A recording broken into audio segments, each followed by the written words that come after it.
Eu já falei que meu nome é Paulo. Que coisa boa, não é? Poder ser saudado dessa maneira. É verdade, em processo de restauração. Principalmente das minhas emoções. Vamos abrir Sofocuque 3:2. Sofocuque 3:2. Ó, tem gente procurando aí.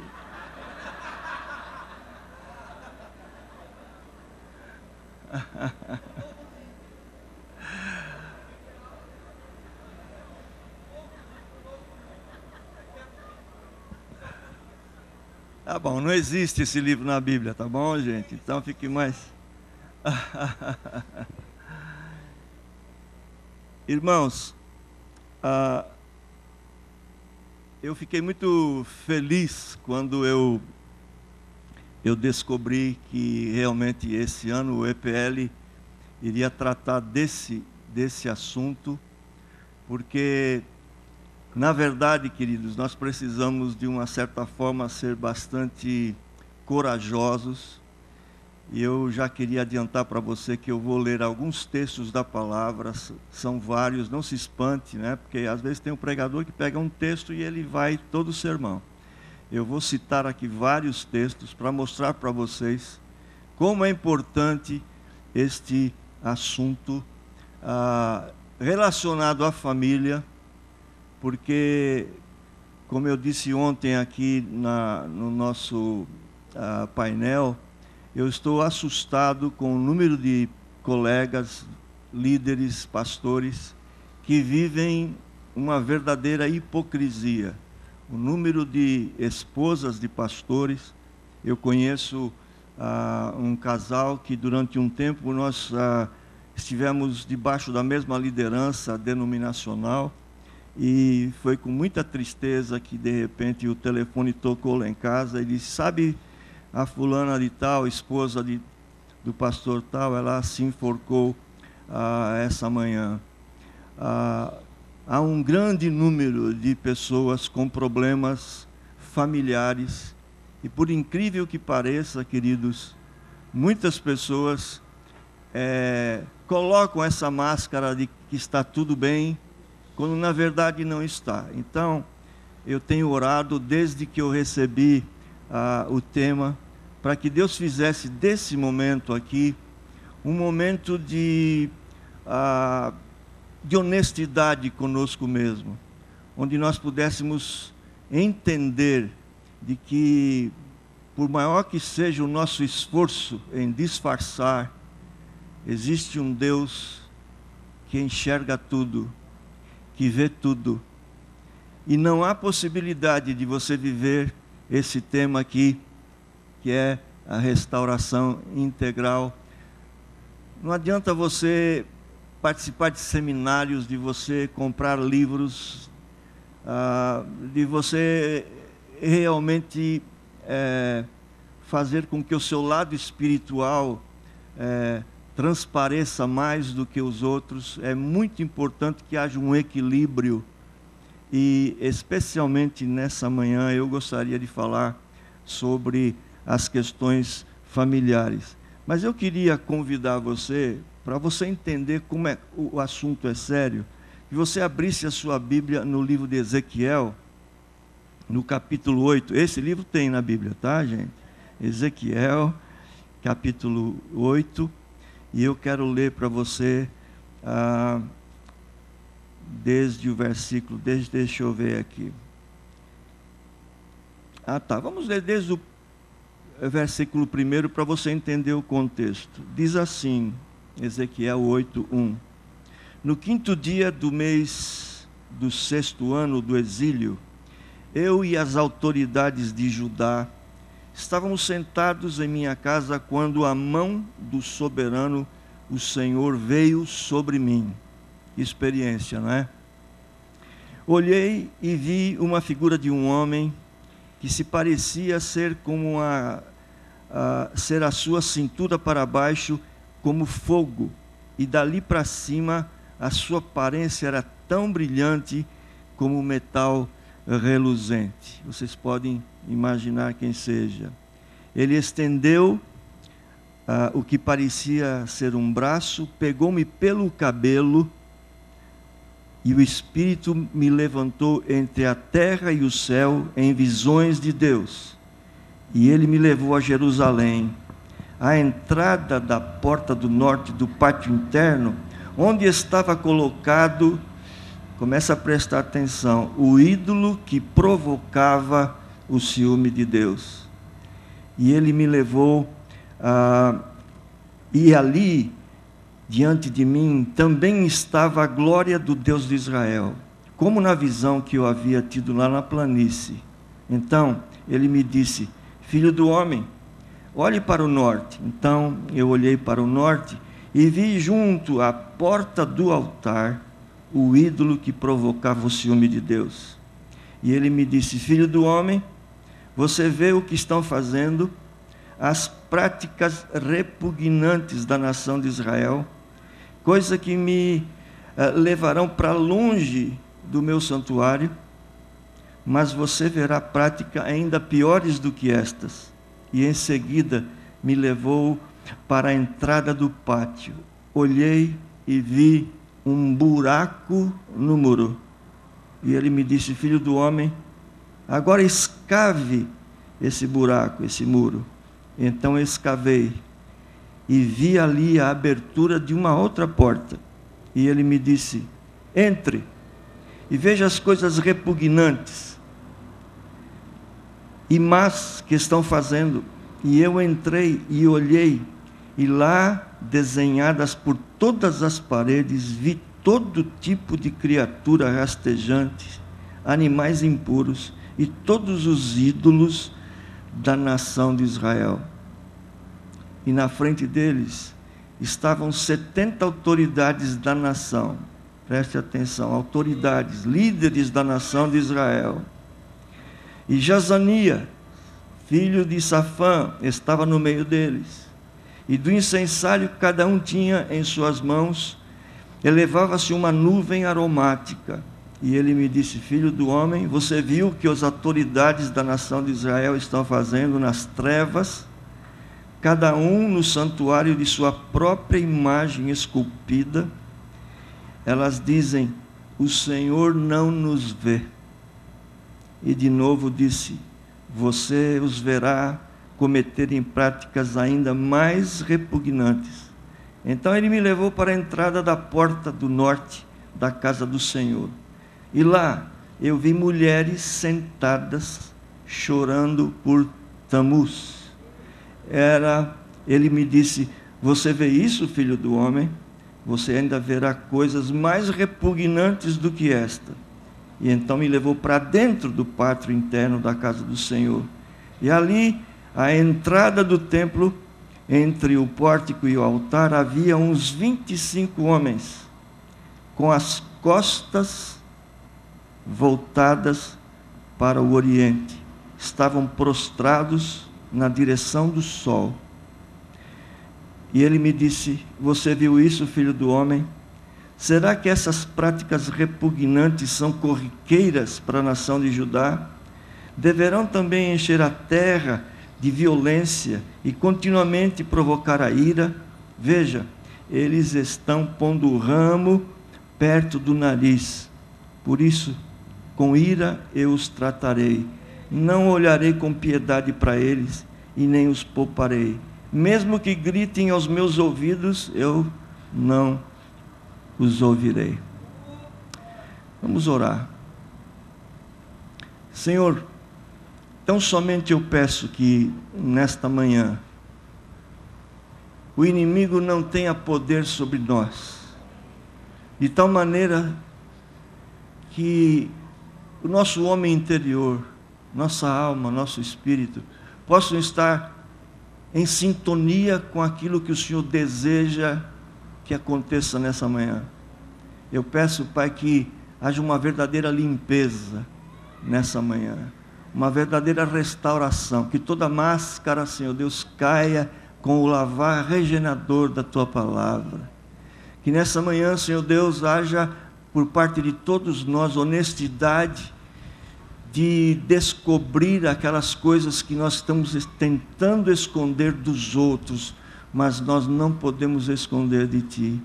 Eu peço, Senhor Deus, que nós, nessa manhã, possamos dar um passo bem largo em direção à semelhança do Senhor Jesus.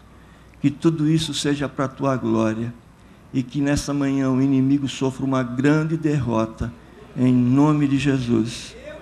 Amém.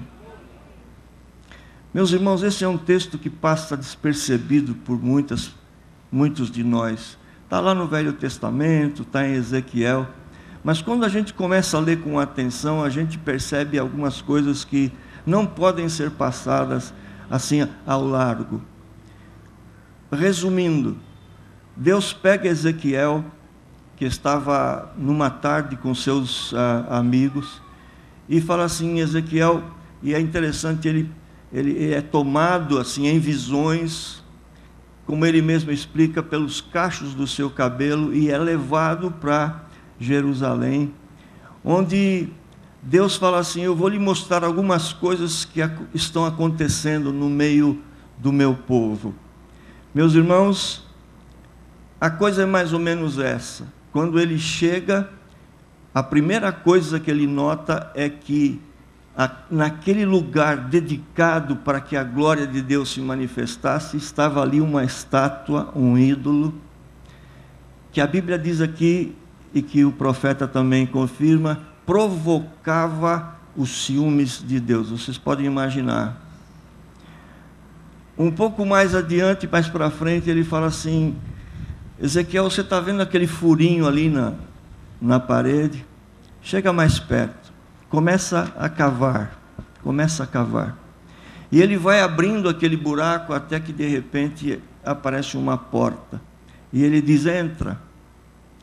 E quando ele entra, ele vê os líderes da nação de Israel fazendo coisas abomináveis. E a mentalidade daqueles líderes era essa: Deus não nos está vendo, Deus não está enxergando o que nós estamos fazendo. Eles desenharam nas paredes répteis, animais que Deus tinha já proibido que fossem desenhados, porque vocês sabem, Deus, Ele não gostaria que ele fosse comparado a absolutamente nada. Deus é indescritível, não se pode descrever Deus. E Deus, então, tendo esse cuidado, Ele disse: eu não quero que vocês façam nada disso, que é coisa de povo que está longe de mim, povo idólatra. E aí o que acontece, queridos? Ele percebe que além dos desenhos, ele também, aqueles líderes estavam adorando aquelas imagens que eles mesmos tinham desenhado, e mais para frente o texto diz que eles confeccionaram os ídolos. E mais ainda, ele percebe que eles estavam queimando incenso para aquelas entidades que estavam desenhadas, e algumas eram ídolos. E mais um pouco ele leva Ezequiel para dentro de um lugar onde estavam as mulheres, e elas estavam ali chorando diante de um ídolo chamado Tamuz, que era um ídolo da fertilidade, da sexualidade. Eram mulheres que estavam, quando a gente começa a pesquisar, fala que eram mulheres que estavam reivindicando a Tamuz que ficassem grávidas. Agora, o que me espanta também, queridos, é que eles estavam de costas para aquilo que Deus tinha designado para o povo como um meio de estar se comunicando com Deus. Então, por que eu escolhi esse texto inicial aqui? Porque eu queria alertar a todos vocês que estão aqui, que Deus, Ele conhece cada um de nós. Deus conhece, embora talvez você adote esse pensamento: Deus não está vendo, ninguém está vendo o que eu estou fazendo. Eu nunca vou esquecer de uma experiência que eu tive quando eu viajei para fora do Brasil e fiquei mais ou menos quase um mês fora. E na volta, eu estava com pouco dinheiro. Na verdade, eu só tinha dinheiro para pagar a taxa de embarque para o Brasil. E quando eu chego no guichê do aeroporto, da companhia, eu vi uma placa, e a placa dizia assim: o voo para o Brasil foi adiado para o dia seguinte, foi cancelado o voo de hoje. E aí eu comecei a procurar já um banco para mim dormir. Eu estava de paletó e gravata, vocês imaginem, e eu estava procurando um banco para dormir. Aí depois eu pensei, puxa vida, deve ter aqui uma associação cristã de moços, alguma coisa assim. E fui para um orelhão, naquele tempo, um orelhão. Eu fui lá e comecei a pesquisar o guia ali, onde é que havia algum lugar que eu pudesse passar a noite, porque ficar ali no aeroporto 24 horas era alguma coisa que realmente eu não queria. E de repente, atrás de mim, uma moça chegou e me perguntou: você precisa de ajuda? Eu falei: obrigado, está tudo bem. Ele falou: não, eu estou vendo que você está aí pesquisando uma casa de jovens para passar a noite. Você está em apuros, eu posso ajudar você. E aí eu disse: então, ok, se você pode me ajudar. Ele falou assim: olha, vamos fazer o seguinte, daqui a pouquinho eu estou indo para um hotel e lá eu conheço o gerente. Então eu vou pedir para ele arranjar um lugar para você passar a noite. Eu disse como Valdo, né? Glória a Deus! Eu falei: que bom, que ótimo. E lá fui eu, mas assim, inocentemente. Eu não estava percebendo o ardil de Satanás. E aí o que aconteceu? Chegou lá, de fato, ela conversou com o gerente e ele me cedeu, então, um apartamento. Só que um apartamento que não era como ela tinha falado. Era um apartamento com televisão, banheira de hidromassagem, a geladeira cheia de coisas assim que eu nunca tinha visto na minha vida, suco de tudo, né? E eu fiquei muito feliz, falei: Deus, muito obrigado. E aí, obrigado, Senhor, né? E aí eu tomei aquele meu banho e depois eu peguei, comi ali, tudo que tinha direito ali no frigobar. E de repente alguém bate a porta e eu vou lá, adivinha quem era? Era a própria, a moça, e ela veio perguntar: está tudo bem com você? Eu falei: está tudo ótimo, muito obrigado, tal. Ela falou assim: olha, se você precisar de alguma coisa, eu estou do lado aqui, na porta do lado.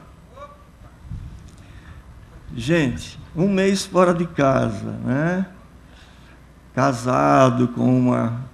Fica em pé, não é? Olha que coisa linda, né? Quando Deus fez, rasgou a receita, falou: não faço coisa melhor do que essa.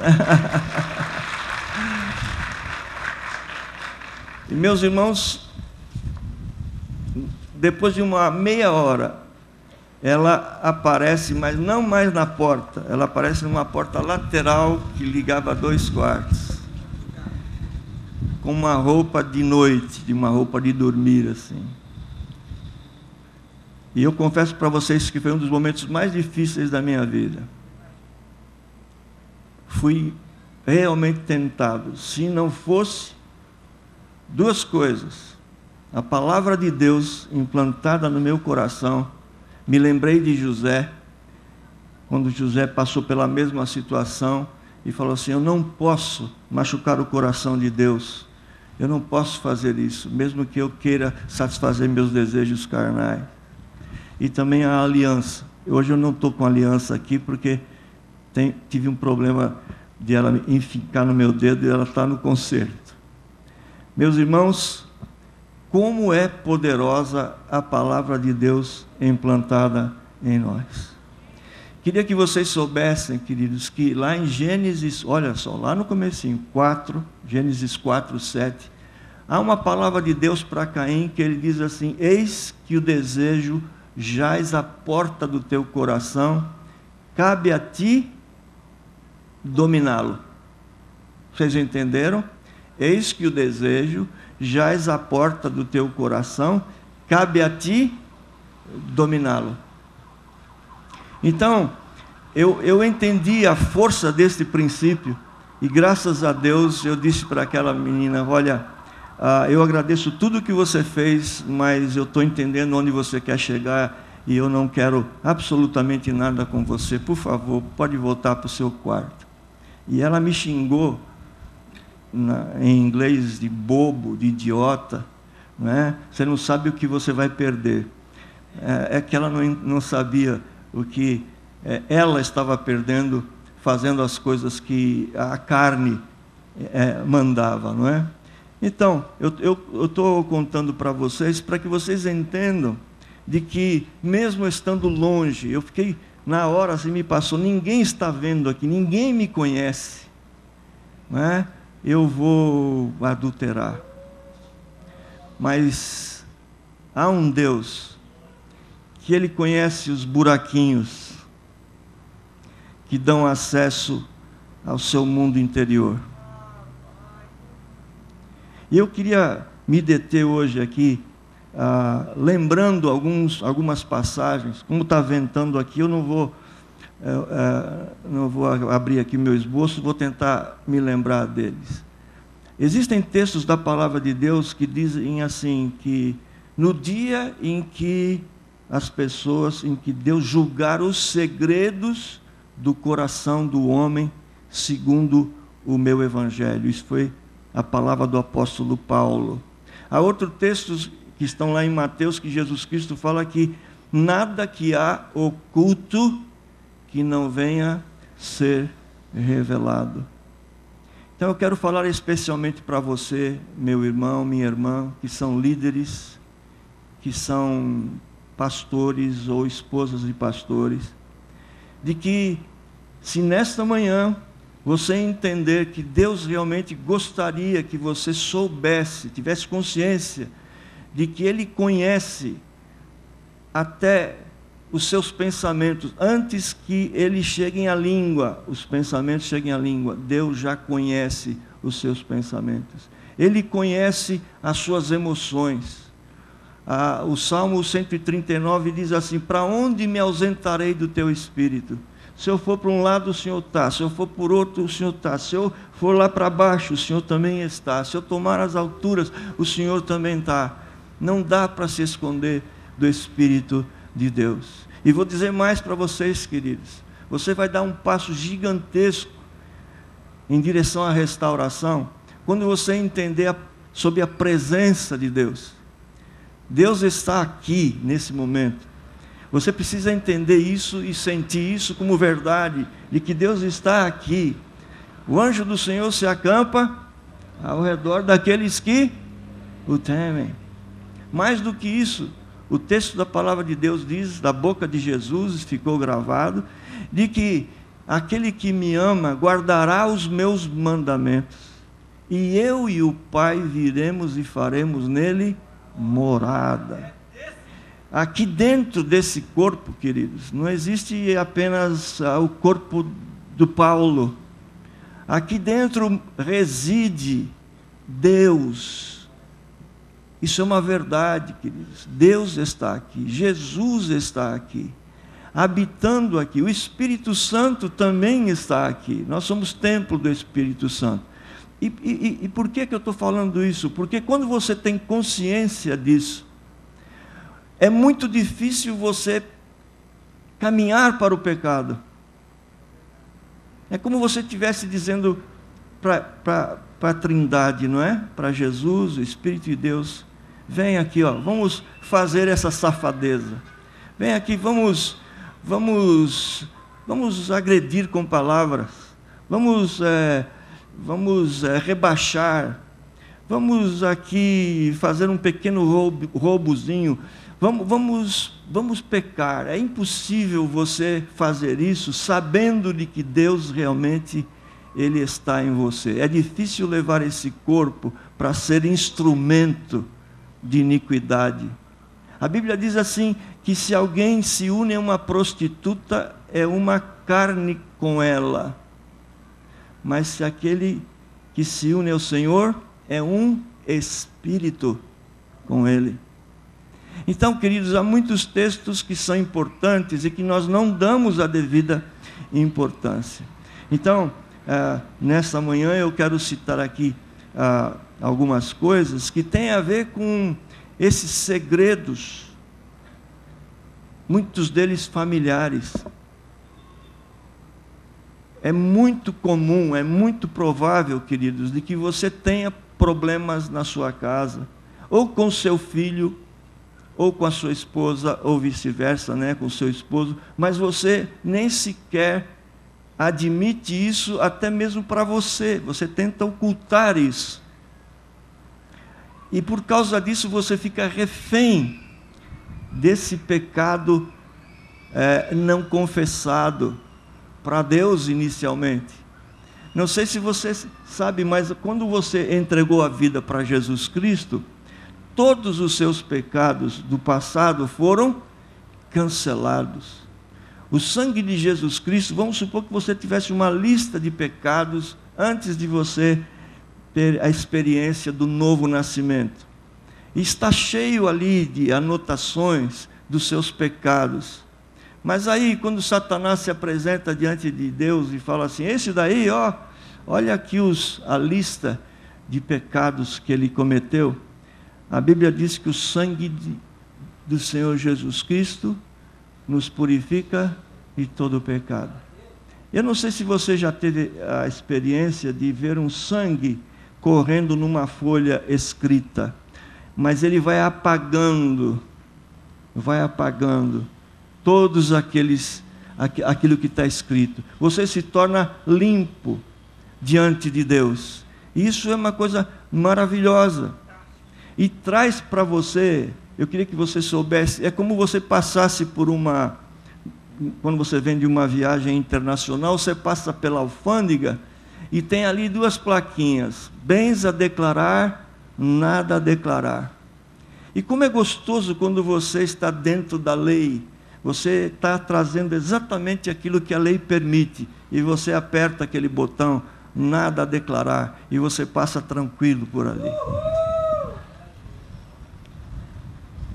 Não sei se você sabe, mas a Polícia Federal tem câmeras espalhadas desde quando você sai até aquele ponto, e eles escolhem algumas pessoas, quando eles apertam o botão nada a declarar, eles falam assim, mas tudo bem, entra naquela sala ali.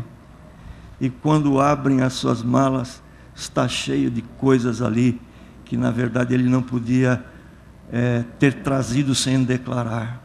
Mas por que eles escolhem essas pessoas? Porque elas ficam transtornadas. Elas suam, as mãos ficam, ele não sabe onde pôr a mão, ele fica olhando para um lado e para o outro, sem saber que eles estão sendo monitorados, e é fácil descobrir. Eu tenho um irmão que trabalha na Polícia Federal, falou assim, é muito fácil, porque eles se autodenunciam. E tem alguns ainda que têm a cara de pau de dizer, mas esses microfones, esses pedais é para a minha igreja. É para a minha igreja. Eu me lembro que uma vez, voltando de uma conferência, passei por uma alfândega e eu estava carregando um violão e de repente eu coloquei nada a declarar, mas carregando um violão. Aí um rapaz chegou e falou assim, pode entrar ali naquela sala. Como nada a declarar se você está carregando um violão? Eu falei, não, esse violão eu ganhei de um irmão lá na Coreia. Ele me deu de presente. Ele falou, irmão, o que é isso? Eu falei, é que eu sou evangélico, sou pastor. E o rapaz, assim como os Daniéis aqui, né, ministram louvor, eu gostei demais de um violão. Eu falei, escuta, eu quero comprar. E ele falou, não, de jeito nenhum. Mas no final ele chegou e falou assim, eu vou te dar de presente, pode levar. Como é que eu ia provar para aquele fiscal do imposto da Receita Federal de que realmente eu não tinha comprado aquele violão bonito, novo? Aí ele falou assim, você sabe tocar alguma coisa aí? Eu falei, sei, e eu sei tocar 3 músicas. E aí o que aconteceu? eu peguei o violão, dei uma afinada e comecei a tocar Em Jesus Amigo Temos. E aí, quando eu comecei a cantar, eu descobri que quando chegou ali perto do estribilho, ele também começou a cantar. E começou a chorar. E ele falou assim: posso te dar um abraço, irmão? Como é gostoso, queridos. Vocês entendem como a restauração é importante? Traz paz para a vida. E eu quero falar em especial, queridos, para essas coisas do nosso lar, que muitas vezes nós cobrimos, tapamos, pensando que está tudo bem, e o nosso ministério, a nossa família, está sendo tremendamente bombardeada, afetada, como o Daniel falou, pelos meios de comunicação, as novelas. Vocês já viram? Nas novelas não existe mais família, existe qualquer outra coisa menos família. E você vai olhando um capítulo, 2, uma novela, outra novela, e você vai começando a aceitar aquilo como uma coisa normal.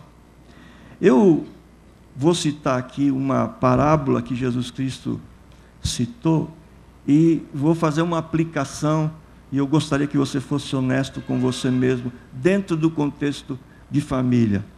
Lá em Lucas, no capítulo 15, versículos 8 e 9, e Lucas também está na Bíblia, tá, gente?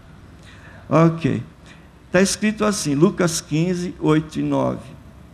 Ou qual é a mulher que, tendo 10 dracmas, se perder uma, não acende a candeia, varre a casa e a procura diligentemente até encontrá-la. E tendo-a achado, reúne as amigas e as vizinhas, dizendo: alegrai-vos comigo, porque achei a dracma que eu tinha perdido. Irmãos, a dracma é uma moeda de pouco valor. Aquela mulher tinha 10 dracmas e ela perde uma. Agora, o que me impressiona são algumas ações dessa mulher que eu quero repetir aqui nessa manhã com vocês. A primeira é que ela acende. Primeiro, ela percebe que ela perdeu. Apesar de ter 9 aqui, ela percebe que está faltando uma. Ela acende a candeia. Se você quiser anotar aí esses passos, primeiro passo, acender a candeia. Segunda coisa, ela varre a casa. Ela varre a casa e procura diligentemente. Então a segunda é varrer a casa, e a terceira, procura diligentemente até encontrá-la. E aí, quando acha, ela fica alegre. Irmãos, eu quero falar sobre a sujeira dos nossos lares. Se você se lembrar do que eu falei aqui, vamos ver se vocês se lembram. Qual é a primeira atitude? Acender a candeia. Vamos falar juntos? Sabe o que me lembra isso? É acender a palavra de Deus. Luz para o meu caminho é a tua palavra. Eu queria que você hoje se lembrasse disso. Senhor, eu preciso acender a tua palavra sobre a minha vida. E por que nós acendemos, queridos, as lâmpadas?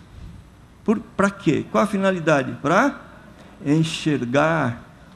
Para enxergar. Talvez alguns de nós aqui somos pastores, mas nós fazemos esboços e sermões para os outros. Nós gastamos muito tempo, e lamentavelmente hoje você vai para o Google, você tem esboços prontos. Aliás, tem até um programa agora que é um facilitador de confecção de esboço. Aí está escrito assim: você quer pregar no velho ou no novo? Você clica lá, velho. Você quer que seja uma mensagem de quantos minutos? Aí você marca, 30. Você quer que ela seja contundente ou consoladora? Aí você marca lá, consoladora. Quantas ilustrações você quer? Aí vai, 1, 2, 3, 4, você marca lá, 2 ilustrações. Como é que você quer que seja o apelo? Você clica ali, entendeu? Que hino que você gostaria que o pianista ou o organista tocasse? Manso e suave, ou aí você vai clicando. No final, ele te dá o esboço pronto. E aí o Espírito Santo fica do lado.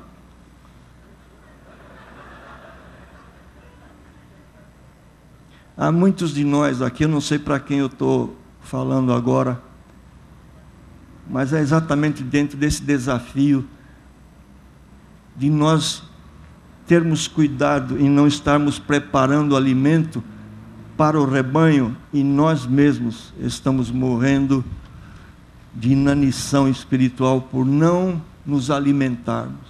Quantos de vocês têm um tempo de vocês com Deus diariamente? Queridos, uma outra coisa que nós estamos caminhando aqui, a primeira foi o quê? Acender a candeia. A Bíblia, queridos, revela o que há de pior em nós, assim como há de melhor.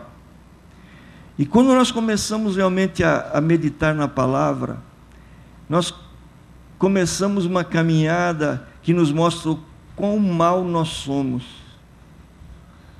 Desculpe, eu não sei se vai ter uma outra conotação aqui, a palavra safado tem? É forte demais? Mas que seja, eu já falei. Ok. O quão safado você é, o quão mal que você é. Gente, nós nascemos propensos ao mal. Olha só como eu estou bom. Puxa vida. Estou melhorando. Na igreja na qual eu sou um dos pastores, eu percebi uma coisa interessante. Eu fui até o berçário e lá eu vi uma cena tremenda que ficou na minha mente. Um nenê no colo de uma mãe e um nenê no colo de outra mãe. Da primeira estava lá o nenê com, se chama um bico, aqui é o chupeta, com uma chupeta na boca, mais 3 na mão, e aí chega uma mãe com um nenê com uma chupeta na boca. Sabe o que esse nenezinho fez? Que tinha 3 na mão, uma na boca aqui? Ele catou um nenê ladrão.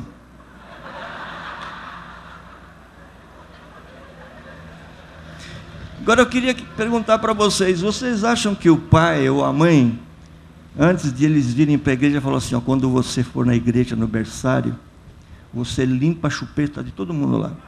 Entendeu? Você acha que eles instruíram o seu filho para isso? Não, queridos. A coisa realmente estava no coração. Nós nascemos pecadores. Davi fala, eu nasci em pecado. O mal reside em nós.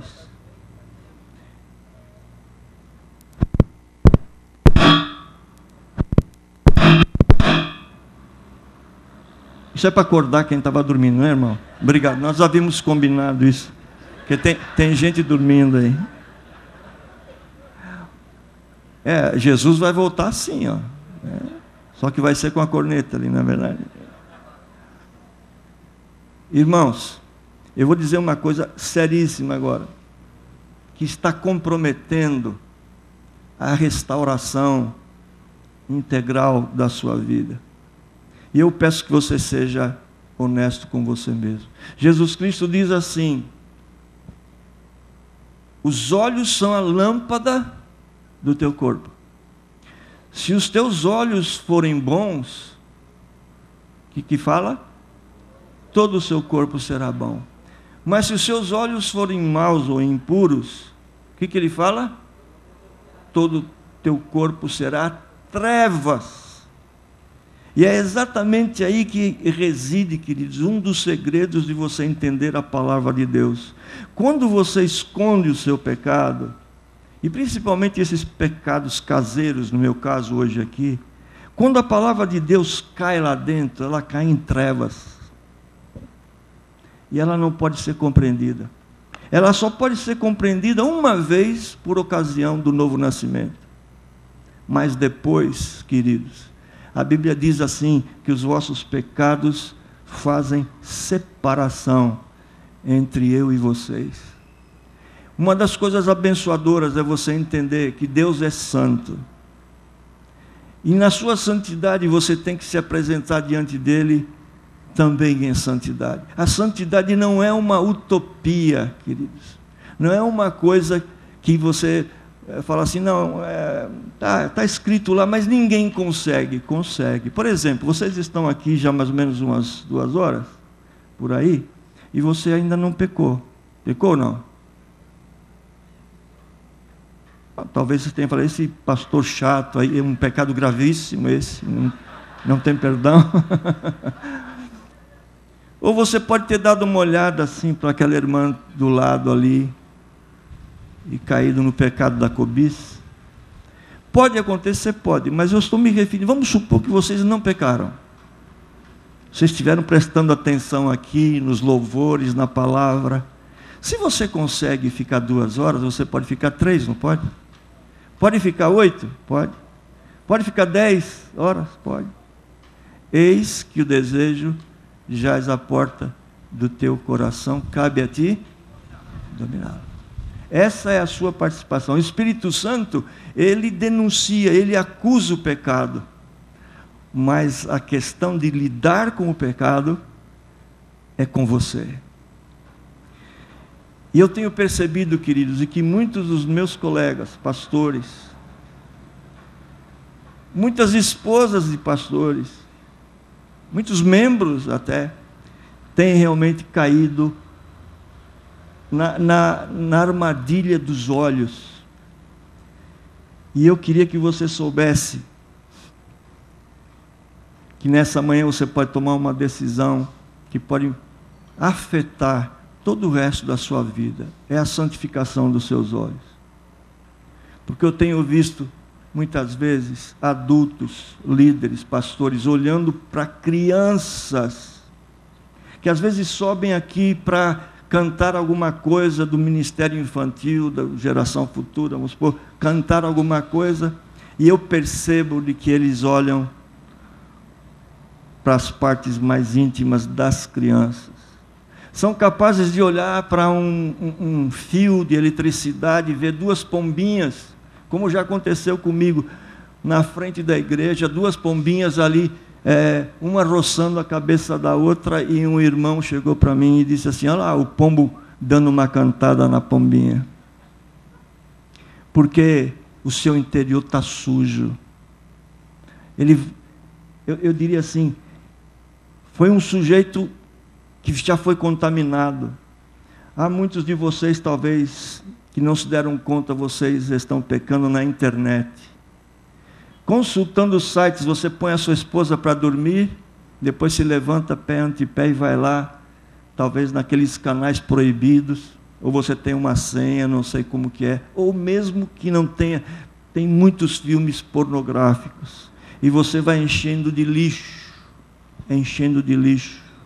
o seu interior, que deveria ser morada do Espírito Santo, que deveria ser realmente alguma coisa muito, muito importante. O Espírito Santo guia você na vida, que coisa maravilhosa. Ele lhe toma, a Bíblia fala que ele é o Consolador, ele é o Paráclito, e lá nos tempos em que foi escrito o Novo Testamento, Paráclito era um termo que se referia a uma pessoa que ia atrás da tropa,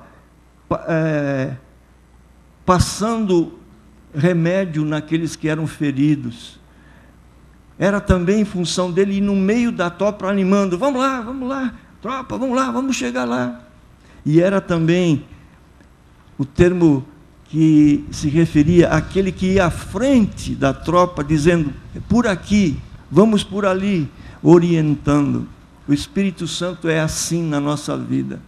Eu sinto, queridos, no fundo do meu coração, que o Espírito Santo é aquele que realmente é o Consolador, e você tem que dar lugar para Ele. Tem que dar lugar para Ele. É como se eu tivesse agora um copo com óleo, e eu começasse a encher com água. O que vai acontecer? Prestem atenção. Eu tenho um copo com óleo lá dentro, e eu tenho aqui uma jarra com água. Quando eu começo a colocar água, o que vai acontecer? o óleo começa a subir a ponto de, se você continuar colocando água, todo o óleo vaza. O que eu estou propondo nessa manhã, queridos, é que você libere essa água suja que está impedindo que o Espírito Santo seja o que ele quer ser na sua vida. Mas você precisa fazer algumas coisas. Entre elas, você tem que realmente se libertar dessa água que está impedindo que o Espírito Santo realmente seja aquele maravilhoso consolador na sua vida. O texto diz ali que ela varreu a casa. Nessa manhã eu proponho que nós varramos a nossa casa, as coisas da família. Veja bem, eu poderia falar sobre outras coisas, mas em especial por causa da responsabilidade que me deram de falar sobre a família, eu quero citar algumas coisas que talvez você nem imaginava, que são lixo, e que é preciso varrer, e procurar com diligência, até encontrar estas coisas que são importantes, estão atrapalhando realmente o desenvolvimento da sua espiritualidade, e vou dizer mais para vocês, até da sua saúde. Vou contar um caso que aconteceu comigo. Eu tinha uma indústria lá em São Paulo, e a um determinado momento, uma indústria que, na verdade, eu joguei assim, investimento em cima dela, 2 casas, um carro, coloquei assim, era a indústria dos meus sonhos. Até que um dia, uma empresa quis comprar, e eu então vendi, só que os papéis que eles me passaram eram cheques e promissórias. Encurtando a história, porque é muito comprida, até hoje eu não recebi o suficiente para comprar 2 casas, uma de praia, outra de campo, uma na cidade. Era muito dinheiro. E eu desenvolvi um ódio tremendo daqueles homens, por não ter recebido. E eu procurei, queridos, os advogados, eles começaram uma ação. E eu me lembro como se fosse hoje, pregando sobre perdão. Pregando sobre perdão. Eu fiz um desafio de que nós perdoássemos incondicionalmente. E dentro de mim, eu odiava aquelas pessoas. A ponto, queridos, de desenvolver uma úlcera. Sabe toda a comida que você coloca, ela queima, ela arde. Noêmia, a minha esposa, foi usada durante esse tempo para ler alguns desses livretos que tem aí. Ela lia para mim, naquele tempo não estava em forma de livros, e eu dormia ouvindo aquelas palavras lá. Mas eu queria que você soubesse que existe essa relação psicossomática e também espiritual. Quando você não perdoa o teu físico, leia o Salmo 32, diz que os meus ossos se tornaram sequidão de estio. Pode ser que essa doença que você tem aí agora, você não vai resolver com comprimidos, com uma receita médica, um tratamento. É simplesmente uma questão espiritual. E eu queria desafiar você hoje a confessar diante de Deus, não é? À luz da palavra de Deus, com diligência procurar esses vestígios e acertar isso com Deus. Olha lá, vou colocar aqui algumas coisas aqui, queridos, que estão acontecendo. Talvez você não perceba e você não tenha dado a importância, mas você tem feito críticas destrutivas. Vamos supor que a sua esposa vá para uma loja, compre um vestido novo, bonito, e ela gostaria que você notasse que ela está de vestido novo, e ela passa assim 1 vez, 2 vezes na frente de você. Muitas vezes você nem enxerga. Ou ela mudou o cabelo, às vezes até a cor do cabelo, bem chamativo, e você ainda fala, dá licença, porque vai bater o pênalti. Você não sabe como as mulheres sentem isso. Crítica destrutiva. Você é convidado para almoçar na casa de um irmão, e aí você experimenta ali aquela comida e fala, isso sim que é comida, não é aquela gororoba que eu como lá em casa. Coisas assim que ficam entre a brincadeira, mas existe ali no fundo um mal, a crítica. Outra, a falta de palavra e a consequente mentira. Sua esposa chega e fala, meu bem, não esqueça de pagar a conta do telefone, está aqui e tal. E você não paga. E quando você volta, ela fala assim, pagou a conta. E aí um pecado puxa o outro. Paguei. Coisa simples, não é? Mas que são pecados. Tanto faz você assaltar um banco ou roubar uma balinha de um supermercado, é roubo. Eu não sei se eu contei da outra vez do outro EPL, que coisa maravilhosa que é o Espírito Santo. Quando eu me mudei para Florianópolis, a igreja lá não podia me pagar um salário como eu recebia da outra igreja em Porto Alegre, e eu tinha meu orçamento bem apertado. E no Natal eu sempre gostei de ter algumas coisas assim, alternativas para comer. Mas naquele Natal, no primeiro Natal que eu estava lá, eu não podia. E eu passei em frente à gôndola, assim, onde que tinha amêndoas. Eu gosto muito de amêndoas. Eu sou vidrado em amêndoas. Aí eu passei na gôndola lá e olhei os pacotinhos, mas estavam muito caros. Eu falei assim, puxa vida, não vou poder levar. Mas aí eu falei, mas pelo menos eu quero pegar na mão. E peguei um pacotinho daquele lá. Acontece que um pecador antes de mim passou por lá e fez um furinho. Fez um furinho no pacote de amêndoas. Irmãos, não fui eu, a amêndoa que desceu sozinha e caiu na minha mão. E aí eu falei, ô glória. Pelo menos uma eu vou experimentar.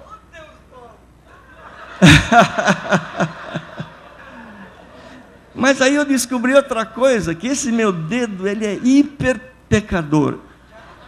Ele começou a fazer assim, ó. E não caiu uma amêndoa, caíram várias. E aí, é lógico, eu devolvi o pacote, senão eu estaria roubando o supermercado. Mas na minha mão ficaram várias amêndoas e eu coloquei no meu bolso. Só que do meu lado tinha uma velhinha com os óculos assim, ó, fazendo compras. De repente ela olhou para mim. Eu falei, a velhinha me pegou. A velhinha me pegou. Encurtando a história, queridos, eu me senti incomodado com aquelas amêndoas. De um lado a razão falava assim, o que vai representar para essa rede de supermercados um pouco de amêndoa? Não está fazendo nada de errado. E do outro lado o Espírito Santo dizendo, é pecado. Dizendo assim, pastor ladrão. Eu era pastor batista já, né? Pastor batista ladrão. Que maravilha que é o Espírito Santo, não é verdade? Você precisa deixar que o Espírito Santo seja mais Espírito Santo na sua vida. Dê espaço para ele. Anotei também aqui, gozação. Oh, hein? Não comi amêndoa. Às vezes eu esqueço de falar. A primeira gôndola que apareceu, eu joguei as amêndoas lá e fui embora. Só vou dar trabalho para o rapaz depois colocar de volta lá, mas não levei. Outro dia eu não falei, foi uma multidão atrás de mim, eu pensei, eles vão perguntar alguma coisa sobre o sermão. A pergunta deles é, mas o senhor comeu amêndoa? Ai. Mas hoje a minha semente predileta é o caju. Gozação no seu lar.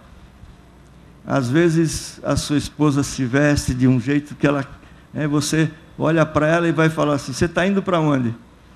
Para a igreja ou para o circo? Coisas assim pequenas, vocês percebem? Anotei aqui, gritaria. Irmãos, nós precisamos parar de gritar com o nosso cônjuge e falar com mansidão, com carinho. Até na hora de repreender ou dizer alguma coisa séria, temos que fazer isso com amor, né? Murmuração, coisas que acontecem lá dentro do nosso lar. Murmuração a respeito de várias coisas, você sabe aqui, sobre até a igreja, sobre os líderes da igreja, sobre quanto você ganha. Murmuração, às vezes, a respeito do próprio cônjuge em relação a alguma coisa que ele fez. Anotei aqui palavras de morte. A esposa se vira para o marido e diz assim: está vendo lá o fulano? Olha a igreja dele como vai. Nossa igreja aqui nunca vai sair disso aí. Sempre vai ter 30, 50 palavras de morte. Eu tenho uma irmãzinha lá na igreja que eu precisei ministrar na vida dela porque era especialista em falar a palavra de morte. Ela um dia me encontrou, eu estava assim desse jeito, já com essa doença. Ela chegou e falou assim: nossa, pastor, como o senhor está amarelo. Olha, toma cuidado, porque eu conheci uma pessoa que tinha sua doença, ficou amarelo e ele morreu. Palavras de morte. Dizer para seu filho, você vai ser igual ao seu tio, vai terminar a vida na sarjeta. Gente, o diabo é capaz de pegar uma palavra dessa e tornar isso uma realidade. Tome cuidado. Palavras de vida, substitui isso por palavra de vida. Mais uma coisa que eu coloquei aqui, baú do passado. Ah, queridos, quantas vezes, né, você abre o baú do passado e fala: está vendo? Fez outra vez. Falou que não ia fazer, mas olha, lembra? Em 82, em 94, e agora você fez outra vez. A Bíblia diz que nós temos que fazer como Deus, não é? Deus é mais ou menos assim, Ele joga o seu pecado no mais fundo do mar, onde você não pode pescar, e ainda põe uma plaquinha: é proibido pescar. Ele não fará menção mais dos seus pecados. Palavras obscenas. A gente fica vendo filme, novela, e sem perceber a gente começa a usar essas coisas no nosso lar. Outra coisa, ódio por um pecado não acertado, não confessado. Coloquei mais, vou ser rápido aqui porque eu quero citar um texto aqui para a gente fazer uma reflexão final. Desrespeito, desonra. Irmãos, vou passar para vocês uma coisa revolucionária. Se vocês tiverem que levar flores, levem em vida. Vocês ouviram bem? Não espere a pessoa morrer para levar uma coroa de flores. Um desafio que eu estou querendo fazer aqui para você: que tal surpreender seu cônjuge levando flores em vida? E não precisa ser necessariamente uma flor, pode ser um presentinho, alguma coisa que o seu cônjuge gosta, pode ser palavras. Honrar a sua esposa diante dos filhos. Qual foi a última vez que você fez um elogio da sua esposa diante dos seus filhos? Qual foi a última vez, esposa, que você honrou o seu esposo diante dos seus filhos, fazendo um elogio? Você viu o sermão do papai nessa noite, como foi abençoador? Quando ele fez alguma coisa, trocou uma tomada, sei lá o que fez, você se lembrar disso e elogiar. São coisas que estão na palavra, por isso é preciso acender a palavra sobre a sua vida. E para terminar, queridos, esquecimento de datas importantes. Vamos supor que você está vivendo hoje aqui 25 anos de casado. E você está esperando que o seu cônjuge ou o seu marido sei lá, vá até a livraria, compre lá um bom livro, ou leve você hoje de noite para comer alguma coisa diferente, né? E passa o dia e nada acontece. Você sabe que tem muita esposa que tem sérias amarguras com o marido, porque ele é um desses que esquece das datas. Você sabe a data do seu casamento ou não? Vamos falar todos juntos aí, quem sabe, vamos ver.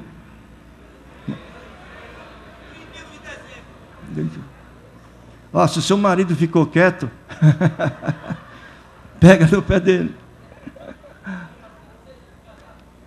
Falta de contato, de convívio. Às vezes a gente conhece, queridos, quantos anos de casado tem um casal, pelos metros que eles estão um do outro. Quando está num ano, eles andam agarradinhos aqui.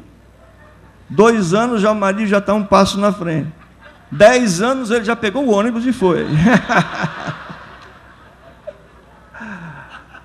Eu quero aqui, nessa manhã, em nome do Senhor Jesus, pedir que vocês voltem a ser pessoas de ternos afetos de misericórdia. Que vocês voltem a pegar na mão, de abraçar, de fazer um carinho. Queridos, é tudo que Deus gostaria que um casal fizesse. E pode ser na frente dos filhos, e pode ser na frente dos irmãos. Olha, não exagera também, né?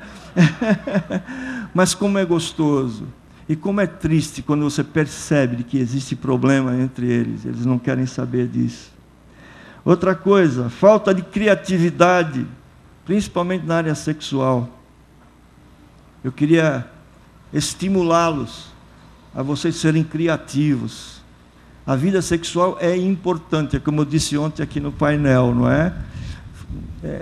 O sexo foi Deus que fez. E até brinquei com quem estava aqui ontem, de que quando nós vamos agradecer a Deus, obrigado pelos olhos, obrigado pela minha boca, minha garganta, os meus pulmões, os meus rins, e aí chega aqui e pula. Pelo meu joelho, entendeu? Porque achar que falar disso aqui para Deus é pecado. Foi Ele que fez, certo? Eu falei ontem, não foi Satanás que pendurou, tá bom?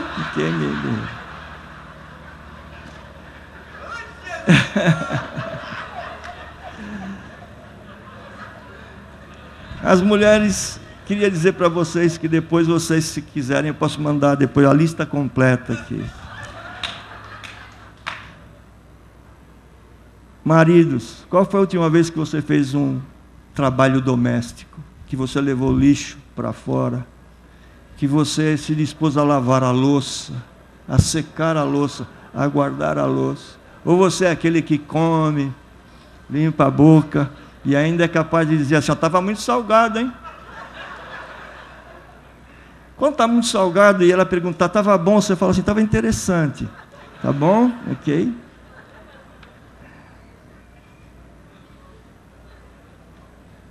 E vou terminar falando sobre ofensas. Eu creio, queridos, de que nessa manhã, Deus quer que eu e você possamos fazer aqui, como diz o texto aqui, procurar diligentemente e encontrar. Vou terminar minha palavra exatamente aqui.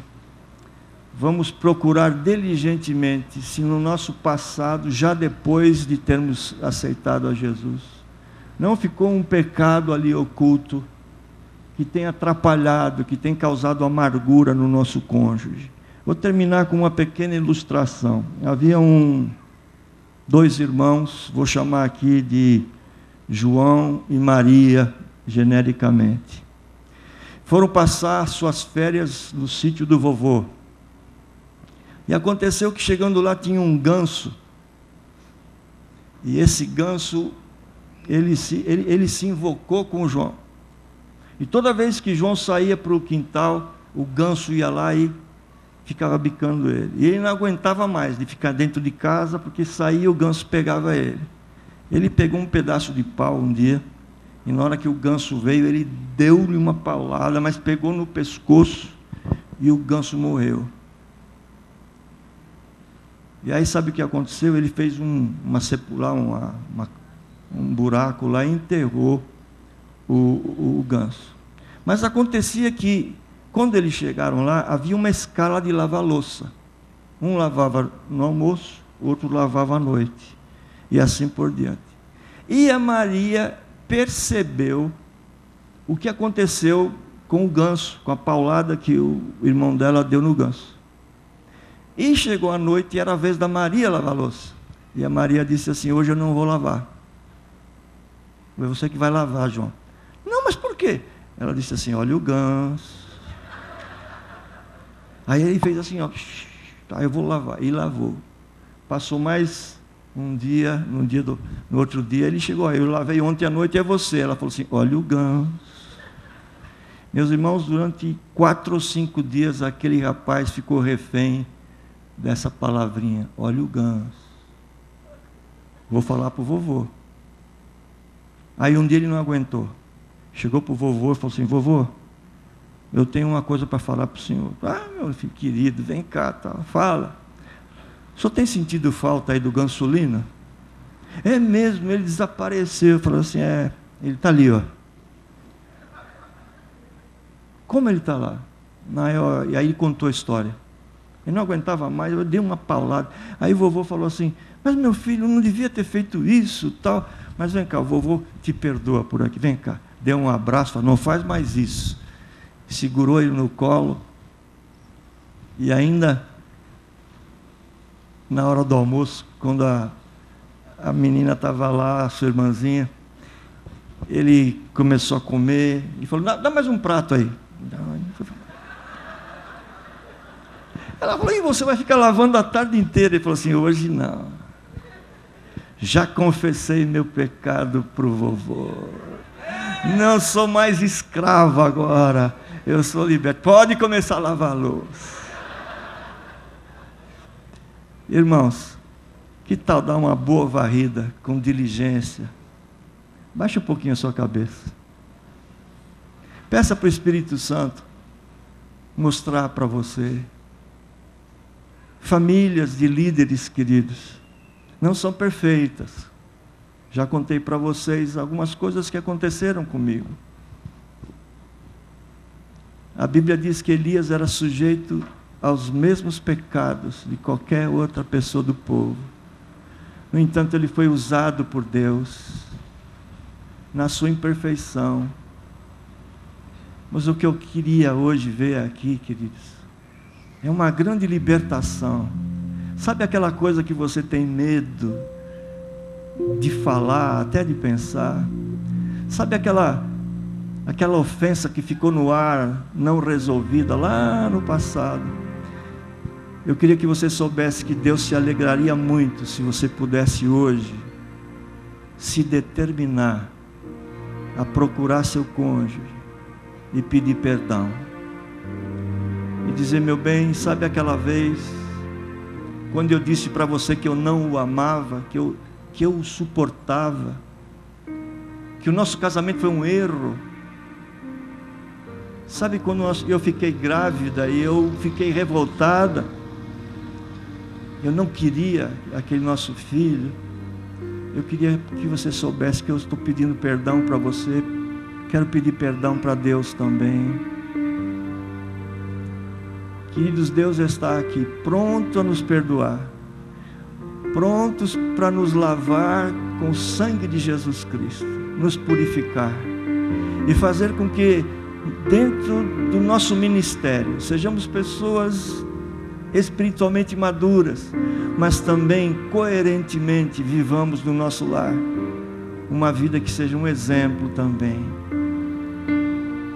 Aí onde você está, deixa o Espírito Santo procurar diligentemente, de mãos dadas com você, aquelas coisas que ficaram para o passado e que estão pendentes.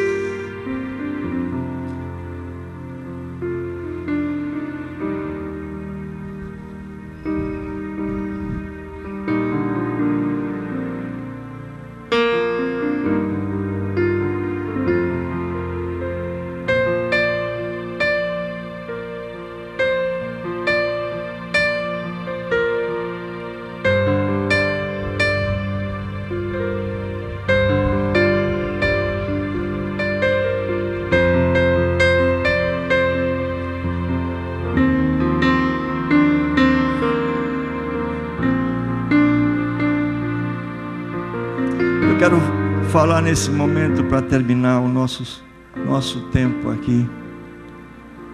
Especialmente se você tem algum segredo lá no seu coração. E esse segredo tem sido um empecilho de você ter um acesso ao Pai. Ele é um pecado, está atrapalhando você de ter intimidade com Deus. Tenho aprendido nesses últimos tempos, queridos, de que Deus não se importa na nossa oração com as nossas palavras. Deus quer simplesmente a nossa companhia. A Bíblia fala assim: entra no teu quarto, fecha a tua porta, e teu Pai que te vê em secreto, vê. Ele não está importando as suas palavras, Ele quer que você chegue perto dele. Mas às vezes o pecado tem impedido de Deus agir. E por último, uma vez uma pessoa quis entrar num centro cirúrgico para orar por uma pessoa que estava lá. E quando ele estava querendo entrar no centro cirúrgico, ele foi barrado por algumas enfermeiras. Onde o senhor vai com essa roupa? O senhor não pode entrar aqui. Não, mas eu quero fazer uma oração. Não, o senhor é capaz de fazer um mal pior ainda. Queridos, existem coisas que exigem que nós estejamos limpos. Senão nós vamos atrapalhar o agir de Deus. Vocês entenderam? Por isso que eu digo, sua vida daqui para frente pode tomar um outro rumo. A intimidade com Deus, sentir a autoridade do nome do Senhor Jesus. Como recentemente lá na igreja, uma pessoa quis expulsar um demônio de uma pessoa, e o demônio disse: você? E começou a lançar sobre ele certos segredos, e ficou muito ruim para aquele rapaz. Então eu espero que nessa manhã tenhamos feito uma verdadeira varrida na nossa casa, amém? E que o Espírito Santo possa fazer de você uma pessoa que esteja realmente nas mãos dele, o Consolador, o Paráclito, alguém que vai atrás, que vai no meio de você ali, e vai lá na frente dizendo: é por aqui, querido, é por ali. Que Deus tenha misericórdia de nós e que nos abençoe. Que nessa manhã, essa glória de Deus que nós cantamos, que está pairando sobre esse local, a misericórdia do Senhor caia sobre a sua vida, se você crê nessas palavras, em nome de Jesus. Amém.